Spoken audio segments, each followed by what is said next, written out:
मुरादाबाद में पुलिस की बड़ी कार्रवाई, 26 किलो गांजा के साथ 3 अंतर्राज्यीय तस्कर गिरफ्तार। मुरादाबाद पुलिस ने नागफनी पुलिस और एसओजी के साथ मिलकर 26 किलो 380 ग्राम अवैध गांजा जब्त कर 3 अंतर्राज्यीय तस्करों को गिरफ्तार किया, जिसमें एक महिला डॉन भी शामिल है। गिरफ्तार तस्करों में पश्चिम बंगाल, मुजफ्फरनगर और मेरठ के रहने वाले हैं।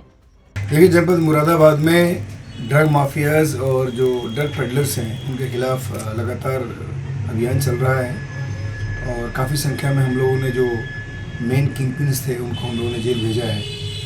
इसी क्रम में कल थाना नागफनी, सीओ कोतवाली और एसएचओ नागफनी को सूचना मिली थी और इन लोगों ने, जो हमारी जनपदीय एसओजी की टीम है, इन सभी लोगों ने मिलकर के 3 लोगों को गिरफ्तार किया है जो 3 डिफरेंट जगहों के रहने वाले हैं। इसमें एक मिफजुल है जो कूच बिहार वेस्ट बंगाल का रहने वाला है, दूसरा अमृत है जो मुजफ्फरनगर का रहने वाला है और तीसरा सोनम, ये महिला है जो मेरठ की रहने वाली है। बेसिकली तीनों अरेस्ट हुए हैं। इनके पोजीशन से 26 किलो गांजा बरामद हुआ है। इसमें हम लोगों ने अभियोग पंजीकृत किया है और जो भी इसमें आवश्यक वैधानिक कार्रवाई की जा रही है, इनको जेल भेजा जा रहा है। इसी पूछताछ की गई है और ये एक बहुत बड़ा ट्रांसपोर्टेशन गैंग है और जिसमें ये सोर्स से लेकर के आते हैं और जहाँ भी डेस्टिनेशन है वहाँ पहुँचाते हैं और उसी बीच में इनके बहुत सारा एक नेटवर्क था। ये सारा जो कंसाइनमेंट था उसका कंजम्पशन मेरठ यहाँ पे मुरादाबाद में ही होना था और इन लोगों से जो सूचनाएं मिली हैं उसको हम लोग डेवलप कर रहे हैं। मुजफ्फरनगर में बिजली उपकेंद्र पर युवक ने की आत्महत्या, सुसाइड नोट बरामद। मुजफ्फरनगर के तितावी थाना क्षेत्र में मुकंदपुर बिजली उपकेंद्र पर तैनात शुभम पुत्र अनिल ने ड्यूटी के दौरान खुद को गोली मारकर आत्महत्या कर ली। पुलिस ने शव को कब्जे में लेकर पोस्टमार्टम के लिए भेज दिया है और सुसाइड नोट की जांच कर रही है। शुभम नसीरपुर का निवासी था। आज रात्रि में लगभग 1 बजे के आसपास थाना तितावी पुलिस को सूचना प्राप्त हुई थी कि बिजली घर मुकंदपुर थाना तितावी क्षेत्र में स्थित है और उसमें कार्य करने वाले कर्मचारी के द्वारा सुसाइड की सूचना प्राप्त हुई थी और ये सूचना बिजली विभाग में ही बघरा बिजली घर पर जो जेई हैं उनके द्वारा उप निरीक्षक नवनीत यादव को दी गई थी और इस सूचना का तत्काल संज्ञान लेते हुए पुलिस के द्वारा मौके पर जाकर के देखा गया तो बिजली घर का अंदर से ताला बंद था और जो कर्मचारी था शुभम सन ऑफ अनिल कुमार, ये नसीरपुर थाना नई मंडी का रहने वाला था। ये जेई से पूछताछ पर ये बात प्रकाश में आई है कि मृतक के द्वारा अपने उच्चाधिकारियों को एक सुसाइड नोट सेंड किया गया था। उसी के आधार पर जेई के द्वारा पुलिस को सूचित किया गया था। अभी फिलहाल पोस्टमार्टम की कार्रवाई होगी, उसके उपरांत जो भी तथ्य प्रकाश में आएंगे उनके आधार पर आवश्यक कार्रवाई की जाएगी। मुजफ्फरनगर में धूमधाम से मनाई गई रविदास जयंती, मंत्रियों ने किया उद्घाटन। मुजफ्फरनगर में संत शिरोमणि रविदास जी का जन्मोत्सव बड़ी धूमधाम से मनाया गया। कैबिनेट मंत्री अनिल कुमार और राज्य मंत्री कपिल देव अग्रवाल ने शोभा यात्रा का फीता काटकर उद्घाटन किया।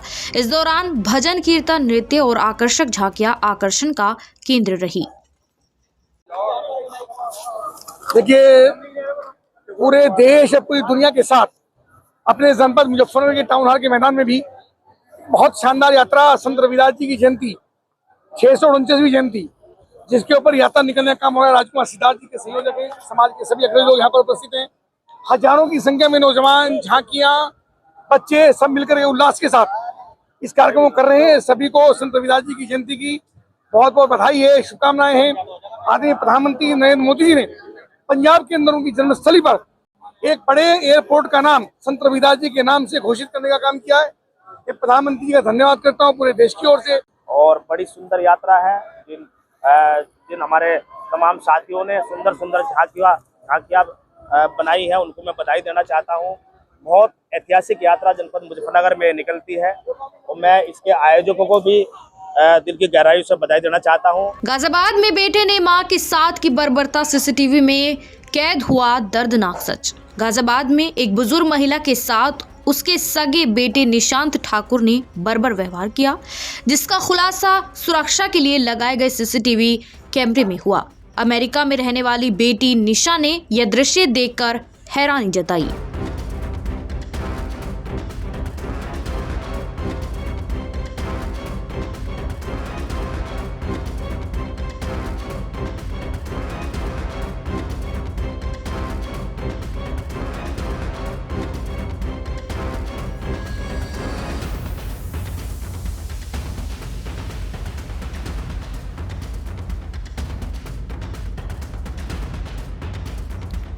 अयोध्या के संतों ने की बजट की सराहना, युवाओं और पर्यटन के लिए पहल को बताया महत्वपूर्ण कदम।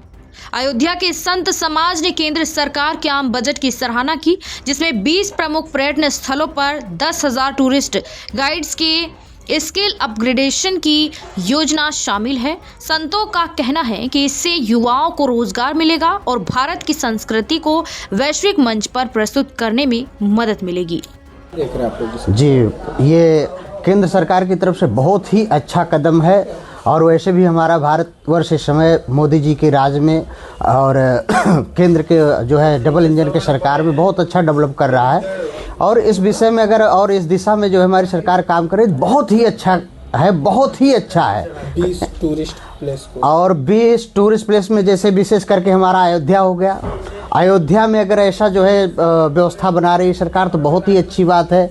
और जो एक प्रशिक्षण की बात की है सरकार ने, जैसे राम मंदिर में देखिए अनेक बाहर से भी आकर के यहाँ पर पुजारी लोग जो है प्रशिक्षित होकर के और पूजा पाठ कर रहे हैं। काशी को तेज रफ्तार वाली ट्रेनें दी गई हैं पूरे देश में चलने के लिए, वहीं हमारे अयोध्या को दरकिनार किया गया। इस बात का जरूर ठेस है। मैं निवेदन करूंगा कि अयोध्या को ऐसे इस प्रकार से दरकिनार न किया जाए, बावजूद इसके कि सर्व समाज के कल्याणार्थ निहित है, जिसमें दैनिक दिनचर्या में हमारे काम आने वाले जो सामान्य परिवारों को सीधा फायदा पहुंचाने का काम किया गया है। उसमें दाल, तेल, नमक, चीनी इत्यादि चीज़ों पर कम जीएसटी दरें की गई हैं, तो अपने आप में बहुत सराहनीय बजट है। जिसमें 10,000 गाइडों को प्रशिक्षित किया जाएगा, कैसे देखते हैं? बहुत अत्यंत सराहनीय मैं साधुवाद करता हूँ। 20 ऐसे टूरिस्ट स्थल पे 10,000 गाइडों को जो जारी किया जाएगा, उनको रोजी रोजगार मिलेगा, जिससे उनके जीवन में जो है जीने की जो है उत्तम व्यवस्था और उज्जवल भविष्य होगा। मैं इसके लिए सरकार को बहुत बहुत साधुवाद देता हूँ। बजट में आया है, देखिए बजट सत्र जो आया है बहुत ही प्रशंसनीय है, क्योंकि जिस तरह से 20,000 टूरिस्ट गाइडों को प्रशिक्षित किया जाएगा, ये कहीं ना कहीं 20,000 लोगों को रोजगार देने का कार्य करेगा। और जो भी देश विदेश से हमारे भारत के विभिन्न राज्यों में, विभिन्न ज़िलों में जाकर के घूमने का, वहाँ की संस्कृति, वहाँ की जीवन शैली, वहाँ की पर्यावरण शैली को जानने का प्रयास करेंगे, इससे कहीं ना कहीं हमारे देश का और भी विकास होगा, हमारी संस्कृतियों को विश्व भर में प्रस्तुत किया जा सकेगा। इसलिए बहुत ही बधाई योग्य, बहुत ही सम्मानजनक बजट है।